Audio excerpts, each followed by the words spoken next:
paradise on earth. One of Abdullah's camels was lost. He set off to look for it across the desert.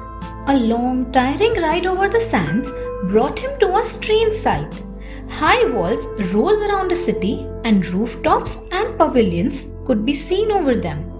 Hoping to find someone in the city, surrounded with fort-like walls, Abdullah tied his camels outside and walked into the city. Perhaps someone will be able to tell me about my lost camel, he thought. But entering the city, he stopped, amazed. It was built of gold and silver bricks, decorated with rubies and other precious stones. The floors of the large rooms were covered with pearls, and under the streets, lined with fruit-laden trees, ran clear streams. The city was fragrant with musk and saffron. But there was not a single living creature there. Abdullah collected some gold bricks, jewels, and musk so that people might believe him, and rode back.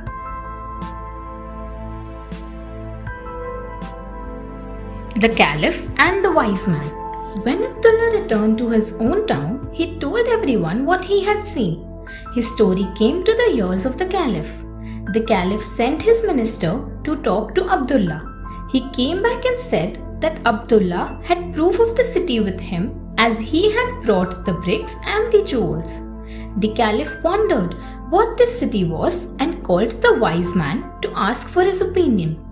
The Wise Man said, I have heard ancient stories that this city was built by Sheddard, a great king, who read many books and wanted to build a paradise on earth as magnificent as the one in heaven.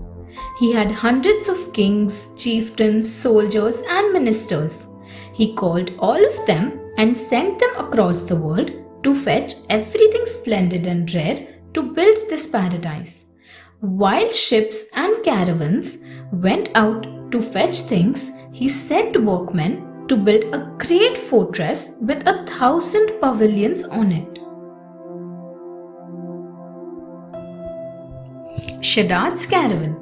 It took 20 years for the entire fort and the city of Iram to be built with materials collected from everywhere.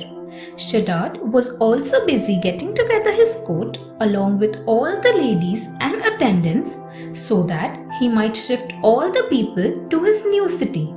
He led the way with his troops while everyone else followed in the heavily laden caravan. They travelled for many days. In the caravan, there were many people who did not believe that there was a paradise in heaven.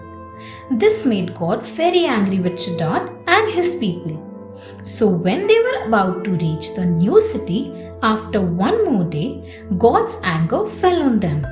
Suddenly from the skies, a loud cry was heard, and it destroyed everyone and everything in the caravan. No one reached the city of Iram, which lay silent and deserted since then.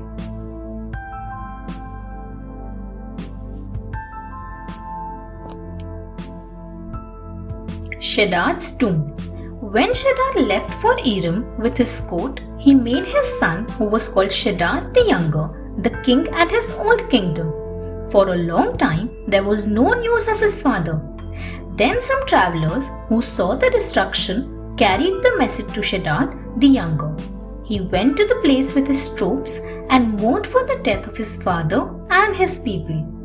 Then he found a great cavern in which he built a magnificent tomb for Sheddard the Greater. He made a golden bed to lay him and covered him with silken robes and decorated the place with gold and jewels. He wrote an inscription there to guide people that no matter how great a king was, he must follow the right way, the way to God, or he would be destroyed. Now there is no road to Iram. Only some travelers like Abdullah had seen it. Thanks for watching.